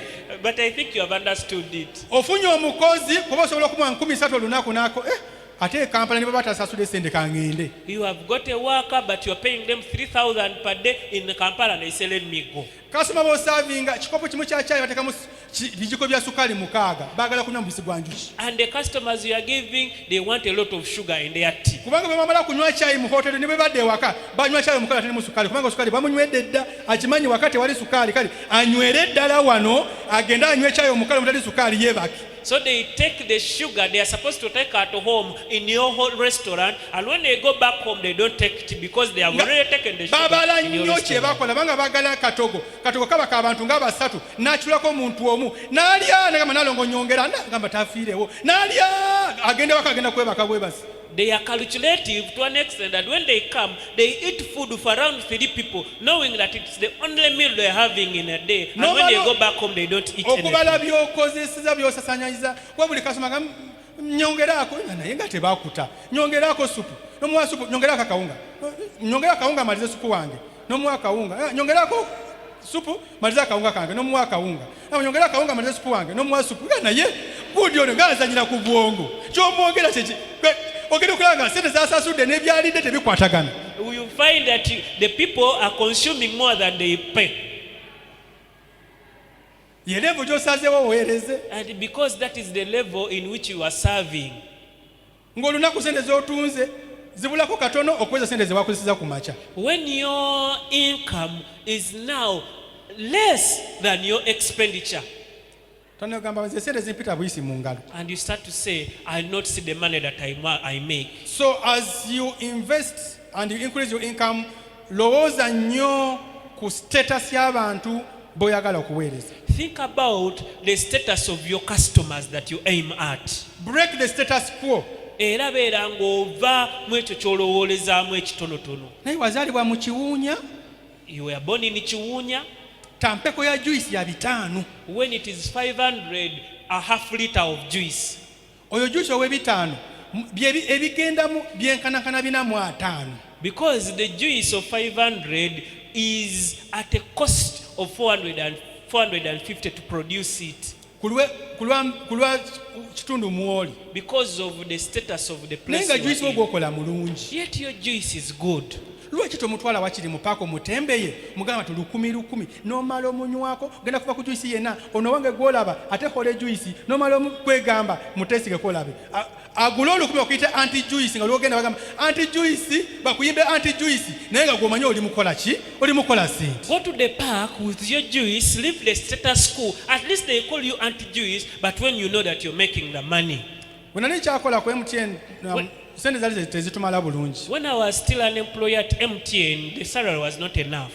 Mukyala wange n'agamba tetugenda kufa njala tuyiye kye tukola. And my wife said, we shall not die of hunger. Let's think of something we can do. Mbuuza tukole ki? And I asked her, what can we do? Angamba nze manyi okusika ebinyeebwa. And she told me, I know how to roast ground nuts. Kati bwe ndowooza nga baatundanga ebinyeebwa mu bbala ne ŋŋamba ngenda kutunda binyeebwa mu kwenkolera. When I really thought about people who used to sell nuts, then I said, am I also going to sell nuts where I am employed? Ne degree yange ntunda ebinyeebwa. With my degree, and I sell nuts. Yena ŋŋamba nedda ngenda kusapulanga mu maduuka wano wonna. And she told me, no, I'm going to supply in all these shops around. Mugamba weetaaga sente meka? And I asked her, how much do you need? Capital yali oba emitwalo 2 kitundu oba 3 sente zaali awo. I remember her capital was around 25,000 to 30,000. Ne muwa sente. And I gave her the money. Yasiika ebinyeebwa byesiryangako. She roasted groundnuts that I've never tasted. Nga buwooma ate oyagala buli kaseera obe ng'olya. And these nuts were so sweet to an extent that you never wanted to stop eating them. Nenfunako dazeni emu ne ngenda ku mulimu. So I got 1 dozen and I took it with me at my work. Nze nesalako kapisi kange ne tandika okulya. So I cut my own piece and I started eating. Ng'omukristaayo mulungi ne mpako neiba wange ono ne mpako neiba wange oli ne mpako neiba wange muwe mabega ne w'omu maaso. As a good Christian, I gave my neighbors from the piece that I cut. Buli omu n'ambuuza bw'ameka. Bonna bakasoma bana. And they all asked me, how much are you selling them? Ngamba 5. Tuke dazeni eri emu. And I told them 500. Remember, it was 1 dozen. Omu n'agula bwa 2,000. And one I bought for 2,000 awo atuute 4 and took 4. ono n'atwala 6 And this one took 6. naliddeko kamu sigaza kamu And I remained with one because ngenda kunywa kyayi kawungeezi nga sikatunda and I could not nange sell n'ekyayi this. nga mukyala nga bunyaa buweddewo And I told my wife the guineas are over. nga njagala 5,000. And she told me, I want my ati 5,000. ampadde dazenimu buntu 12. Mugamba nja kulyako bubiri ntunde buno obusigale kati amanya 15 So she was demanding me 5,000. ne mumutwalira. And I took for her the money. Enkeera nampa dazeni zaali 3. And the next morning, she gave me 3 dozens. Ono yaguze obuntu 4. The one who bought 4 pieces. Bawe yamugambye agule kilo 2 ez'ebinyeebwa ebyo. And the husband told her to buy 2 kilograms of that particular guineas. Kati bonna bwe naatwala mutume yagamba mpayo dazeni 2 ye naatwala na nga kati abalala n'abawaaki. And when I took it, she told me that all the 2 dozens are for me. And I said, now what will I sell to others? Twatunda ebinyeebwa We sold the guineas paka ne bampita Mr. Binyeebwa ku until MTN. they called me Mr. Guineas. Twakola busente bwaffe butonotono naye nga twabukola. We had our little income. It was little, but we made it. Omusala gwagendanga okujja. And by the time the salary could come, Bakujukiza bujukiza nti gwaze nno. they could just remind me that the salary has been wired. Naye nga tetunatandika kukola bintu twayimbiranga ku ATM nga tubatugambye leero bateekako ate ng'oyagala kugenda ate kati obeera ku ATM ng'oli ne ku simu olina olinda message ninga negubuuza buno obulamu tabukomya. And before that, it was a life of waiting until the money is wired and you could withdraw it. Ne tutunda ebinyeebwa ne twongerako chapati ne twongerako muwogo ne tutunda nga lunaku tusobola okufuna sente zaffe mitwalo nga 7. Mitwalo 7 n'amagoba ga mitwalo nga 2 buli lunaku nga sente za boda ezintwala ezinkomyawo sizibala nga kwegamba ng'ogyeko nti bintu ebikooya biba bizito naye nga bw'okomawo nawe obeerako musanyufu. Living alone, that the things were heavy when I was carrying them to work, but we sold a lot of them. We added chapatis, muwogo, and we were selling a lot at my Agenda workplace. okumanya ng'ate ebireeta ebiyenje mu kampuni atandika okunjiganya lekera okufuna ebyokulya mu kampuni lekera okufuna ebyokulya nga nange tandika ate kubiyisawo buyisa mu ngeri y'amagendo okwegamba nga naye nga mu kutwaliza awamu it was a source of income. But all in all, this venture was a source of our income. kama yebazibwe. Praise be to God.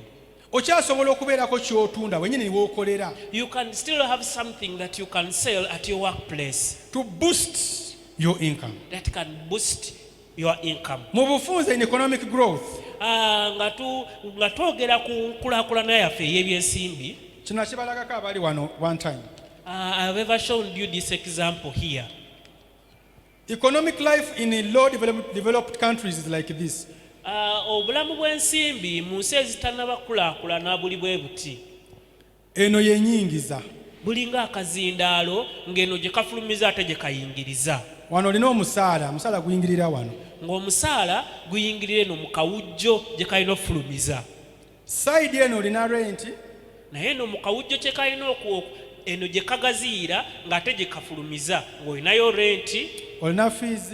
When you have your school fees, olina sente z'okwambaza abaana. You have needs of your children like clothes. Olinamu okubaliisa. You have to feed them.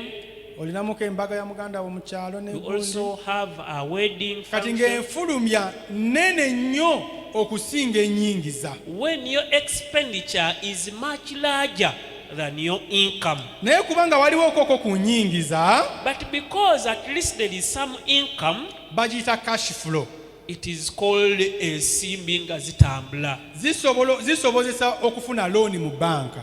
That money can help you or aid you to get a loan in a bank. Mbeegayirira abooluganda abakoona b'emikwano abampuliriza. I am beseeching you, brethren, in-laws and friends who are listening to me. Teweewolanga ssente kugula bintu bya waka. Never borrow money to buy utensils at home. Teweewolanga ssente kugula ngoye. Never borrow money or get a loan to buy clothes. Teweewolanga ssente kugenda mu kampeyini. Never borrow or get a loan to make your campaign. Weewole ssente ng'ogenda ziteeka mu kintu ekizaala ssente. Get a loan when you're going to invest in something that brings in income. Ne kubanga bakubanja fees, bakubanja rent, bakubanja medical bill, bakubanja kulya, n'ogamba kaneewole. But because you have a lot of needs at your hand and you say, let me get a loan. Bwe weewola, When you get a loan, wana wayingiza wakoma okufunda okubeera ntono. your income reduces. Obanga afunye ssente naye ofunye ekizibu. It is like you have gotten money, but a problem has come in. Weewoze bukadde butaano. You borrowed 5 million. Obadde ofuna kakadde kamu. And your income, your salary was 1 Ne million. bagamba ojja kuzangayo mitwalo 5. And they tell you monthly you will be paying installments of N'osasula 500,000. landlord abadde akubanja mwaka n'ogula engoye n'ogula ki n'ozimalawo mu mwezi gumu. And you use your loan money because you have been having problems of rent, and in 1 month you have used all the money. N'ofuna akakadde kamu k'ofuna. And you get the 1 million that has been your salary. N'otemangako mitwalo 5 buli mwezi. And in monthly 500,000 has been reduced from Kati your salary. embeera ze zibadde ng'embi eyongera okubeera embi ennyo n'ogamba zino ssente za banka ziriko ebikolimo. And your situation that was bad goes to the state of worse, and you think that the bank money has a curse. Kubanga ssente ze wafuna tebaziteeka mu kintu ekizaala ssente, waziryandye. Because the money you got as a loan, you did not invest in something that brings in money, you just consumed it. Mu bye tuli mu kukola olwaleero, In what we are doing today, ngezaako okusika obwongo bwo ne eriyoyo. I am trying to enlarge your brains and to make you to think and understand Otuuke ku zero level. that you at least reach at the balanced level.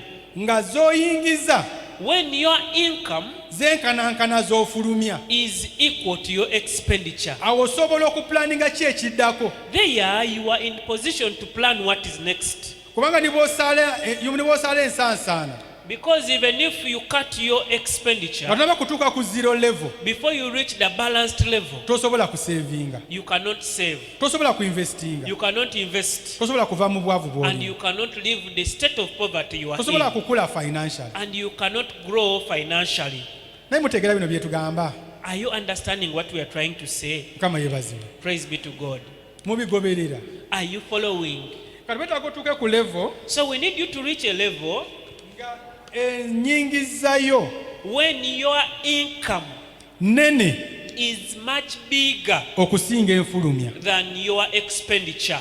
ku level eno At this level, olina ennimiro emuleeta ssente, you have your farm that brings in money. olina hoteeri oba ereeta ssente, You have a restaurant or hotel that brings in money. olina emirimu gy'okola mu ofiisi zireeta You ssente, have your office work that brings in money. nga mu mwezi osobola okusasanya obukadde nga 6, And in a month, your expenditure is around 6 million. naye ng'oyingiza obukadde nga 9 oba 10. But when at least your income is around 9 or 10 million. Kati zino ziba zifiiseewo, So the balance, eziringa ezifiiseewo which is like your balance, bifuuka magobago mu ngeri gy'okolamu ebintu byo. it becomes your profit in the way that you make your things. Mu mpisa y'obwa ssente In the money behaviors, osooka n'oggyako ssente z'ogenda okuseevinga you first remove the money that you're going to save, n'osaasaanya eziba zisigaddewo, and then you spend all what is left. kubanga olina obusobozi obusaasanya na ssente za myaka 2 ezijja mu lunaku lumu. Because you have the ability to spend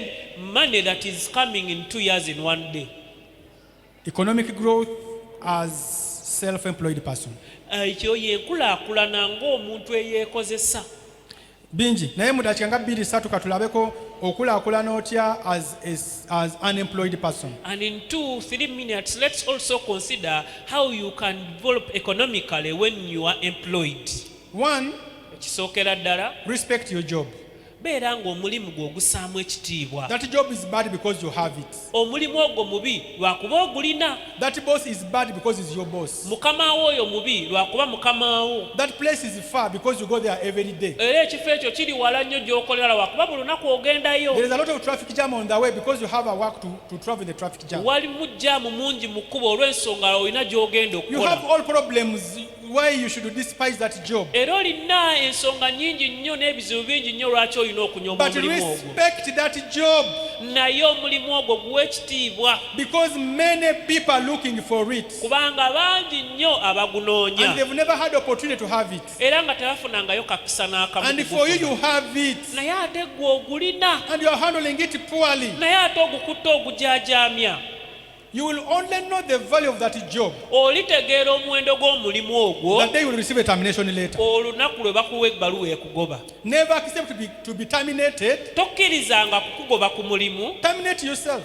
gwe weegobe. When your economic status has overgrown what you are doing, Olwo nga embeera ye ey'ebyensimbi ekuza okusinga ekyo ky'okola. and put in your resignation in a good way. Olwo n'ebbaluwa yo eyekugoba gwe waagiteekayo weegobe. Tell them this is December, next year in July I will be resigning. Obagambe nti nno kaakano tuli mu mwezi gwa 12 naye omwaka ogujja mu gw'omusanvu nja kuba nva ku mulimu guno. And you work while they know, yeah, Conrad is going, so and so is going, so we plan for recruitment, we plan for training, not just waking up one time, boom, today I'm not coming to work. That is too unethical. Ate olwo nno banno b'okola nabo babeere nga bakimanyi mu myezi 3 ena 5 gundi agenda tunoonye agenda omuddira mu bigere naye tozuukuka nga buzuukusi enkeera n'obakubira essimu nze sikyazze ku mulimu, ekyo si kirungi. Just because Ugandan laws sometimes look a little weak, Olw'okubanga amateeka g'eggwanga lyaffe Uganda olumu galinga amanafu, but it is unlawful for a staff employee to leave work without prior notice to the employer. naye nga si kyamateeka era kiba kya bumenyi bw'amateeka gwe omukozi okuva ku mulimu ogwo nga tewabagambirawo. On the contract you always sign, there is terms and conditions, and they will tell you you can terminate your service, we can terminate your service given this duration of information. Era ku kakapapula ako oba ekiwandiiko ekyo kye bakuwa nga bakuwa omulimu kuliko amateeka n'obukwakulizo obugamba nti nno tujja kugamba nti ng'ebulayo ebbanga weeri tetula tetukwetaaga ate naawe onaabanga tokyayagala kubeera ku mulimu gwo olina otuwa ebbanga bwe riti. So if you are to grow economically, Era bw'oba onaakula mu byensimbi remember you are building your profile. jjukira nti nno ozimba bulamu bwo, ozimba linnya lyo. The ones that are despising today here, Omuntu gw'onyooma olwaleero wano you are going to find the very person on the panel tomorrow somewhere else. enkya ojja mumusanga nga yali ku kakiiko akagaba emirimu awantu awamu And has your profile bulungi nnyo. ate ng'amanyi biki engeri gye weeyisaamu And bulungi. will ask you, do you know how you left in Amani? Era akubuuze omanye engeri gye walekamu inamaani. Kisajja ekyo kinondoola paka ne wano jja.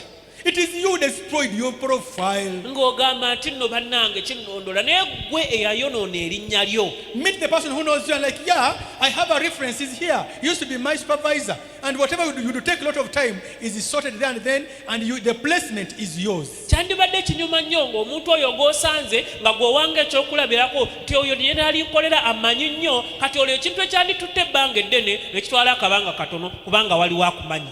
Two, as employed staff, add value on yourself.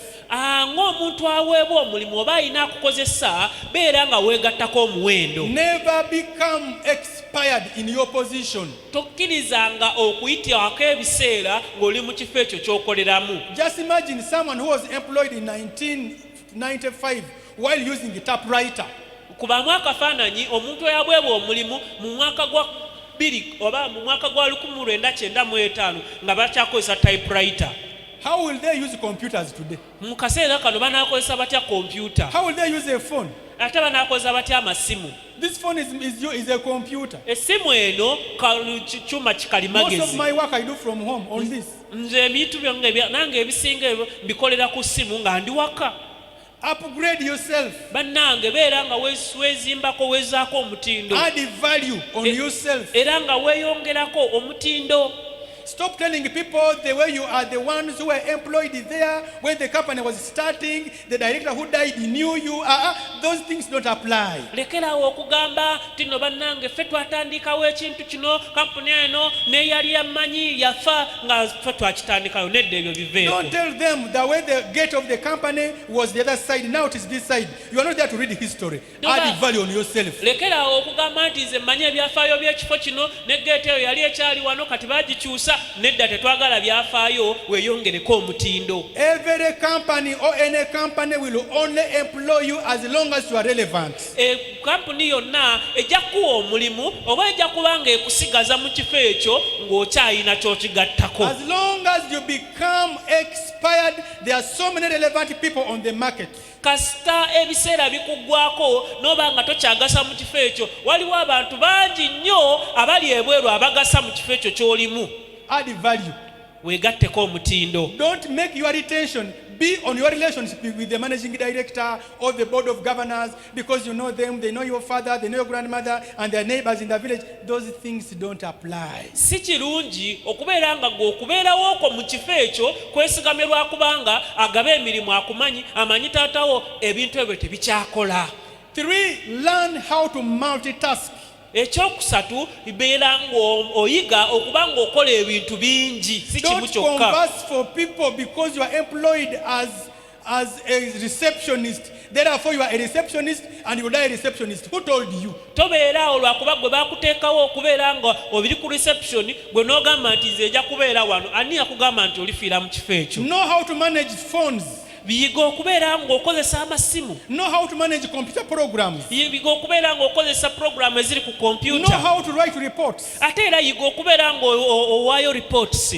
Acquire some certificate in the long run. Baako by'osomerera nga oli mu kifo ekyo. Most companies have internet. Learn things on internet. Akampuni ezisinga zirinawo mitimbagano beera okwo ng'obaako by'oyiga. When you are in a meeting and people are asking something that seems technical, give the answer like, yes, this is what we mean by Pythagoras theory. Like, wow, how did you get that? And you read it and added value on yourself. Olwo nno bw'obeera mu lukiiko nga waliwo bye boogera ebiri tekiniko olwo naawe obeeko ky'oyogera abantu bagambe ate ekyo wakiyiga otya naye nga naawe ogasa. People are talking about product life cycle, for you are talking about cockroach life cycle. When will you ever be on the same page? Ng'abantu balina bye boogerako ebikulaakulana nga gw'oyogera ku biyenje ebiri mu ofiisi gw'olibaawo oligattako ddi omutindo. Because you've ever heard the word life cycle, you think every life cycle is for a cockroach. No, there is what we call a product life cycle. Amen. Praise the Lord. Amen. So when you begin talking and someone looks at his stuff and like, is the person I have in an economic world of today? Olwo bw'otandika okwogera buli omu ne yeewuunya naga bannange ono gwe tulina mu kano akaseera nga twafa dda. You on different books, different pages, different worlds. Nga mwenna muli ye ali ku bintu birala naawe oli ku bintu birala nnyo. And very happy. Ate nga gwe oli musanyufu nno nnyo. Praise the Lord. Mukama yeebazibwe. You went there the way you are. Wagenda nga bw'oli. Improve. Kati weefuba okwekolako. Ask your manager, obuuza oyo akuvunaanyizibwako, do you have any task I can do? oyinayo omulimu omulala gwonna gw'oyagala I've been nkole? studying computer Mbadde nga nsoma kompyuta and I've been studying Excel. era nga nsomye nnyo Excel. Give me some work and I practice. Baako ky'obyompa mbeere nga I want to ngezaako. generate analysis graphs. Njagala mbeere nga ndeetawo graph zino I want eziraga to bye see tukola. what I'm studying. Is it relevant? Can it help? Era njagala kulaba bino bye nsoma biyinza okukuyamba. And they will give you reports of 2010. Era bajja kuwa ripooti nga zayitako dda emyaka But they are supposed to be thrown away. nga zirina kuba nga zaasuulibwa. Then use your expertise and you do something supernatural and you're like, wow, I don't know who did this. Like, yes, I learned computer last week.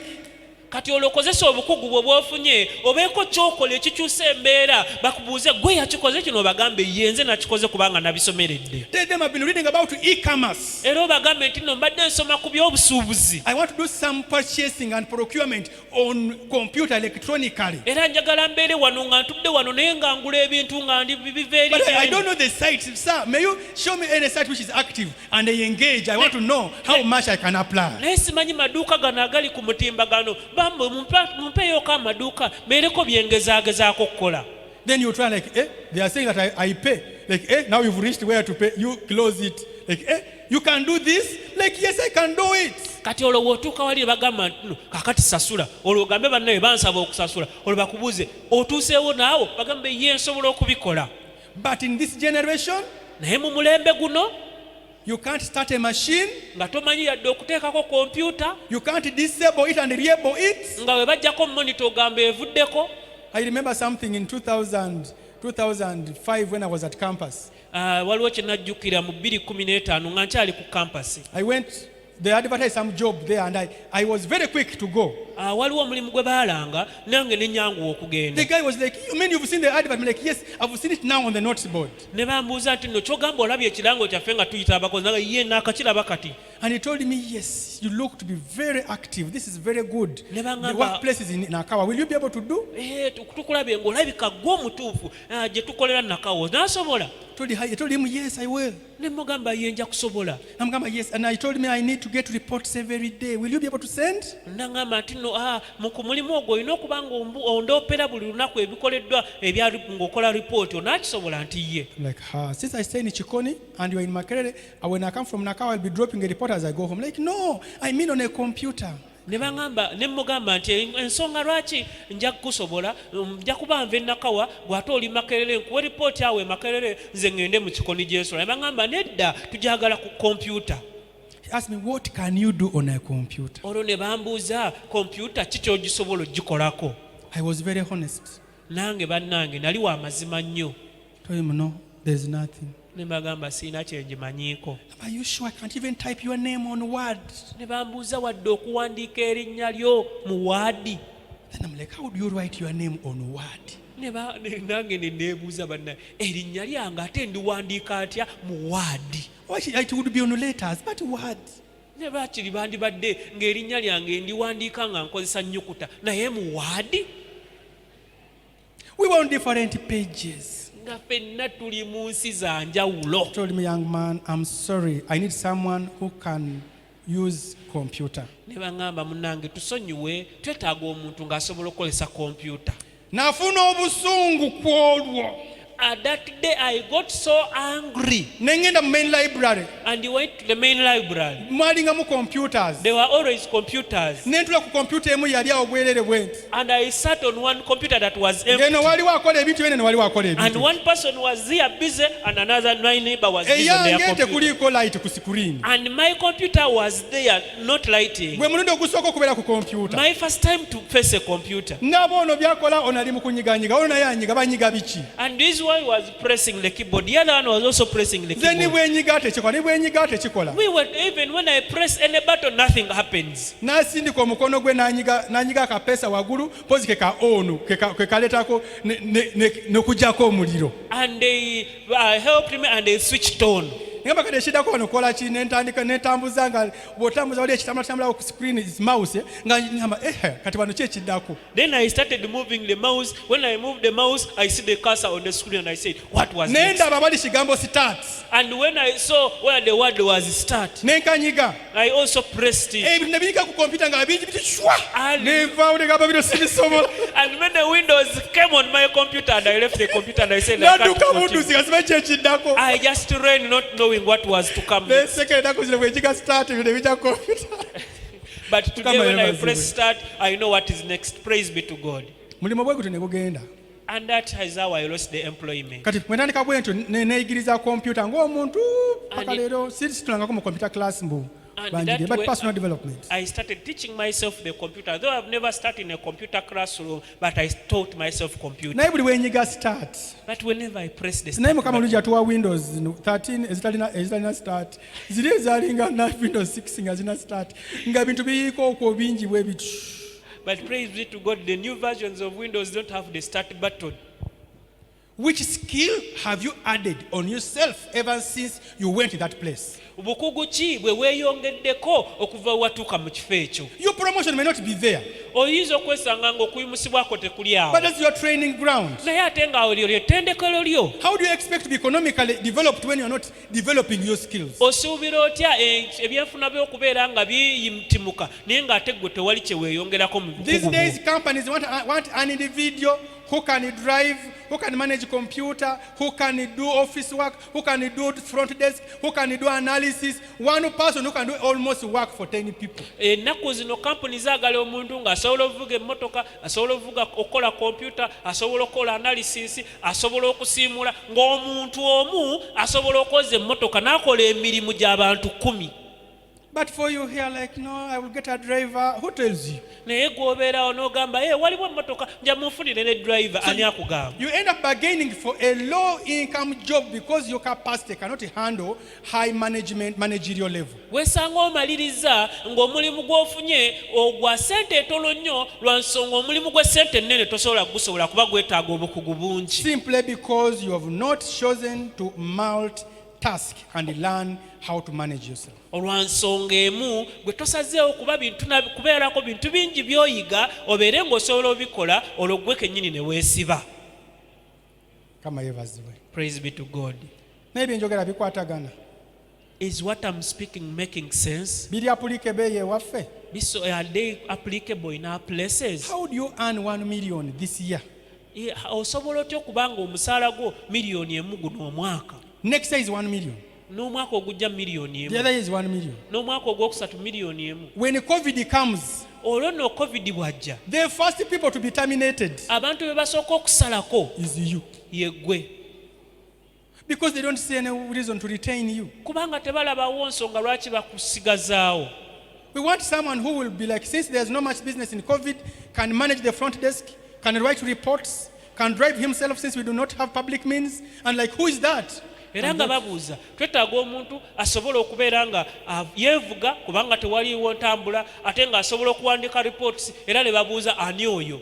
For you want a driver to come and pick you from home. Naye ate gwe oyagala driver ajje ewaka kunone. Ideally, you want 3 people to guard you before you can do any small work in the organization. Ekitegeeza ati no weetaaga abantu nga 3 abakuli awo okumpi okukolerako bye bakukolerako ng'ate naawe tonnakolayo akalimu akatono ennyo k'oyagala okukola mu kampuni You need eyo. a driver who will drive you. Weetaaga omuvuzi agenda okuvuga mu motoka, You need a front desk manager who will manage clients. ate nga weetaaga oyo agenda okutuukirako abakasitoma. You need a data analyst who's going to analyze the data. Ate olwo weetaaga n'oli asobola okusoma reports agambe nti kino kiri bwe ki ne bwe kiti. So what are you going to do there? Kati olwo gw'ogenda kukolayo ki? Be in capacity of doing all these things. Beera ng'olina obusobozi obw'okola ebintu ebino byonna, But because of time, naye olw'ensonga y'obudde you don't have the time to do all of them. tolina budde kukola byonna. That's when you need a second person. Olwo nno kitegeeza weetaaga omuntu omulala. And that is the senior managerial level. Olwo nno gwe okubeera ng'oli eri waggulu naye ng'olina b'olabirira That is the wansi. capacity you can bargain for salary. Awo nno w'otandikira okubeera nga gw'oteesa ku And mmeka ask ze them how bakusasula. much is the offer.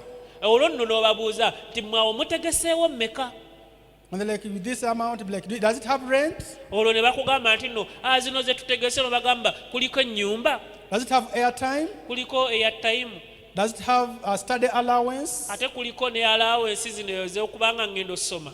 Does it have transport allowance? Muliko ebyentambula ka transport mukagaba. Does it have medical insurance? Ate olwo ebyobulamu mumpa insurance. But for you are like, ze mumpa, ze ntwala. But for you are like, whatever you can manage, please give me. Just know you are going to steal. Olwo kitegeeza ogenda kubba. You are going to fall sick, you can't treat yourself. Ogenda kulwala nga tosobola kwejjanjaba. There are some levels, tell them, ze mumpa, ze ntwala. We don't risk. Like, oyo alabika agala kutubaza. While there are levels when you tell them whatever you give me, they will never give you a job. Praise the Lord. Amen. We have a lot to discuss on economic growth at individual level. Tulina bingi nnyo bye twandiyagadde okwogerako nga twogera ku nkulaakulana eby'ebyensimbi nga gwe omuntu sekinnoomu. Remember, this is a life thing, not an event. Jjukira nti nno kino tekigwawo bugwi si kya lunaku lumu naye kya bulamu bwe bw'otambuliramu. But the few we've learned. Naye ebitono bye tusobodde okusomako. Get capacity, I'm saying get capacity to apply them. Bambi funa obusobozi wenyanyamule weezimbe otandike okubiteeka mu nkola. Praise be to the Lord. Mukama yeebazibwe. I would like us to end there for today. Era olwaleero nandyagadde tukomeko awo. We shall keep on interacting whenever opportunity comes. Era nga bwe tunaafunangawo akakisa tujja kuba nga twogerezeganya. Let us have our offertory baskets brought in. Katufune ebiseero byaffe mwe tuweerayo ekiweebwayo kyaffe. We offer. Tusobole okuwaayo. And then we pray. Ate tusabe. As we speak like this, you realize there are areas you need God to help you through. Era nga twogera bino twagala obeere ng'otunula ng'olaba wa Katonda w'oyagala akuyambe. So we pray and ask God, please, this that I've learned, give me the grace to do them. Give me the grace to stand. Give me the grace to begin this so that I can be a purposeful person in my generation. Olwo nno olyoka osabe Katonda omugambe Mukama mpa ekisa okukola kino wano nange nsobole okubeera omuntu agasa mu mulembe mwendi. Kindly stand up on your feet. Nkusaba oyimirire ku magulu go. Lord, I believe. Lord, I believe. All things are possible when I believe. Lord, I believe. Lord, I believe. All things are possible when I believe. Lord, I believe. Lord, I believe. Lord, I believe. All things are possible when you believe. Lord, I believe. Lord, I believe. All things are possible when I believe. Lord, I believe. Lord, I believe. Lord, I believe. All things are possible when I believe. Lord, I believe. Lord, I believe. Lord, I believe. All things are possible when I believe. Zikirizam, Zikirizam, Yon Nabi Zikam, Bokirizam, Zikirizam, Zikirizam, Yon Nabi Zikam, Bokirizam, Zikirizam, Zikirizam, Mukama, Zikirizam, Yon Nabi Zikam, Bokirizam, Zikirizam, Zikirizam, Yon Nabi Zikam, Bokirizam, Zikirizam, Mukama, Zikirizam, Zikirizam, byonna biyinzika bokkiriza zikiriza zikiriza byonna biyinzika bokkiriza. Lord, I believe, Lord, I believe, Lord, I believe all things are possible when I believe.